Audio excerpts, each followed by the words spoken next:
Leute, heute zeige ich euch wieder einen Wahnsinns-Käsekuchen.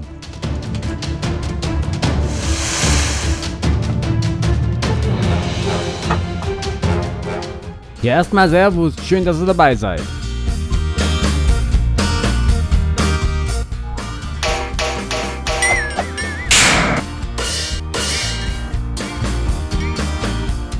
Ich begrüße euch zu dieser Folge von Norbis Kochstunde und wir backen heute wieder einen Käsekuchen und zwar mit Erdbeeren drauf.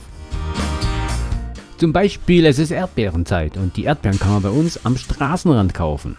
Gut, aber die Erdbeeren haben später ihren Auftritt. Jetzt geht's erstmal an den Mürbeteig. Gut, dafür geben wir Zucker und Butter in eine Schüssel, verrühren das Backpulver mit dem Mehl, damit es keine Klumpen mehr gibt. Und rühren danach die Butter und den Zucker schön kräftig durch, damit das Ganze schön geschmeidig wird.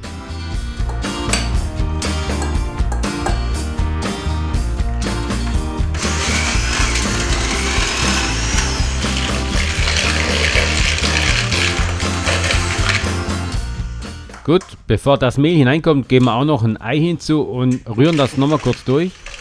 Ja, und wie immer kommt dann natürlich mein Handmixer ins Spiel, den verwende ich einfach bevorzugt. Gut, als letzten Schritt bei der Mürbeteigherstellung geben wir dann das Mehl hinzu und rühren das wieder kräftig durch und zum Schluss kneten wir dann den Teig mit der Hand nochmal kräftig durch und formen daraus einen schönen runden Teigboller. So, während jetzt der Mürbeteig noch durchzieht, kann ich ja schon mal die Backform einfetten. Da nehme ich einfach ein bisschen Butter und nehme dabei immer die Hand dazu. Ich bin einfach da pragmatisch veranlagt. Ja, und damit der Teig nicht kleben bleibt, mache ich da noch ein paar Haferflocken hinzu. Ja, und ich habe auch schon mal einen Tipp bekommen, dass man das auch mit gemahlenen Nüssen machen kann und das werde ich das nächste Mal probieren. Bevor wir jetzt den Mürbeteig in die Backform geben, kann man auch schon Vorbereitungen treffen, wie zum Beispiel den Zucker mit dem Bourbon Vanillezucker mischen oder die Eier trennen. Da braucht man nämlich 6 Stück dazu. Also auf ans Werk! Ja, wie ihr vielleicht schon wisst, ich habe immer wieder Experimente durchgeführt, die Eier schneller trennen zu können. Aber ich bin immer wieder auf die alte hergebrachte Methode zurückgekommen.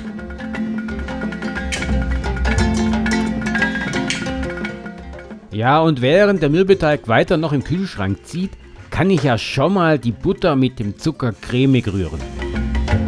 Ja, und dafür plant ihr einfach mal 10 Minuten ein.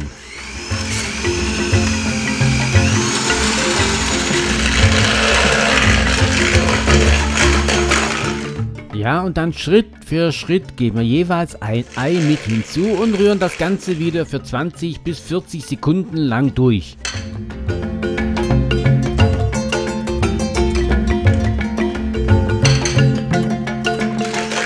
Ja, aber da sind wir jetzt aber auch nicht böse, wenn es gleich mal 2 Eidotter waren. Gut, dann stellen wir mal die Rührschüssel beiseite, weil jetzt holen wir dann den Mürbeteig aus dem Backofen heraus und rollen ihn aus. Dazu brauchen wir natürlich etwas Mehl. Ja, und mein Mürbeteig, der ist eigentlich immer ein bisschen brüchig. Warum? Ich mache ihn aus Dinkelmehl und da ist der Kleber bekanntlich nicht so richtig massig vorhanden.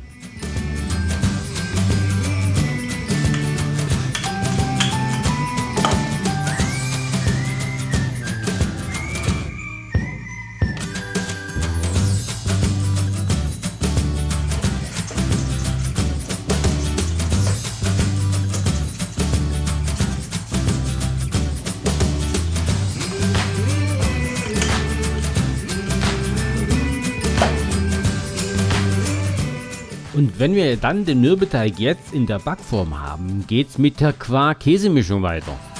Ja, und bevor wir da den Quark und die Mascarpone reingeben, raspeln wir noch ein bisschen an der Zitrone rum, um den Schalenabrieb hineinzubekommen, weil der ist natürlich sehr wichtig für den Geschmack.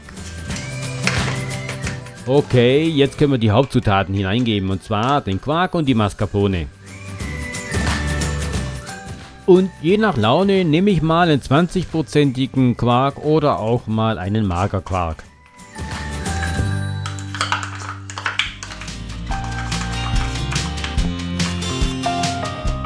Ja, und wir sind ja immer noch nicht fertig. Wir brauchen das Puddingpulver. Das kommt auch noch hinein. Und zwar mit der Geschmacksrichtung Vanille. Und jetzt mixen wir so richtig kräftig das Ganze durch, damit da wirklich alles schön miteinander vermengt wurde und das alles schön cremig ist. Ja, und wir dürfen ja das Eiweiß von den 6 Eiern nicht vergessen. Daraus müssen wir noch Eischnee machen. Und den werden wir dann vorsichtig unterheben.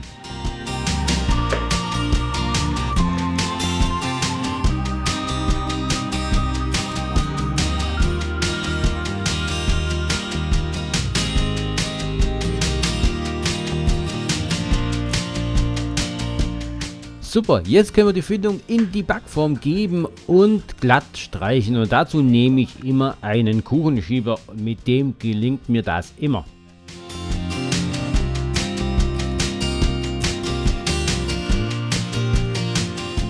So, und nun kommt der Kuchen in den vorgeheizten Ofen und den haben wir auf 170 Grad vorgeheizt. Und dort bleibt er für 70 Minuten Ober- und Unterhitze. Ich verwende dabei fast nie eigentlich die Umluft. Ja, und nach den 70 Minuten nehme ich den Kuchen nicht gleich raus, sondern ich öffne den Ofen für einen Spalt und belasse ihn noch für circa eine halbe Stunde lang drin. Und sollte der Kuchen danach einfallen, das ist nicht schlimm. Es ist sogar gewollt, weil es kommen ja noch Erdbeeren drauf. Und die Erdbeeren, die haben wir gewaschen und getrocknet und die schneiden wir in 2 Hälften. Ja, und meistens hat ja so eine Packung große und kleine Erdbeeren. Und mit den großen Erdbeeren fangen wir zuerst an, weil die großen Erdbeeren, die legen wir außen ringweise auf den abgekühlten Käsekuchen. Und ganz wichtig, der muss abgekühlt sein, der darf nicht mehr warm sein.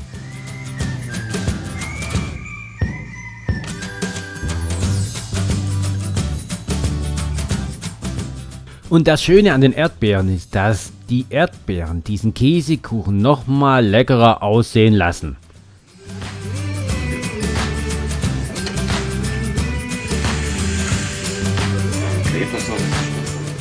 Ja, und wenn natürlich dann zum Ende hin ein paar Erdbeeren übrig sind, keine Sorge, die werden es nicht überleben.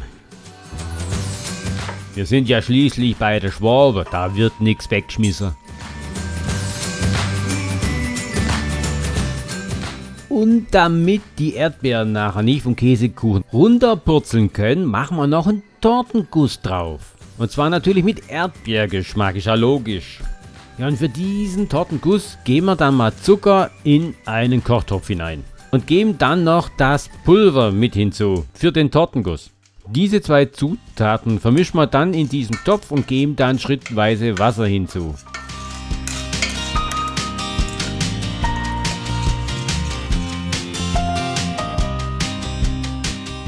Dann lassen wir das aufkochen und dann nehmen wir das Ganze vom Herd und dann muss es schnell gehen. Dann geben wir den Tortenguss über den Käsekuchen und über die Erdbeeren drüber. Und zwar in Kreisbewegungen von innen nach außen. Dann nochmal das Ganze zum Abkühlen in den Kühlschrank und dann können wir das Ganze schon probieren und uns ein gutes Stück abschneiden.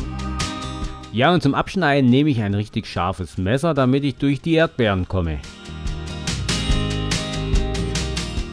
Und ich muss zugeben, der sieht so richtig gut aus. Ja, es würde mich freuen, wenn ihr diesen leckeren Kuchen mal ausprobieren würdet und mir schreibt, wie lecker er war. Bis dahin würde ich mich natürlich tierisch freuen, wenn ihr beim nächsten Mal, bei der nächsten Folge von der Kochstunde wieder dabei sein würdet. Und ich sage Tschüss, bis zum nächsten Mal.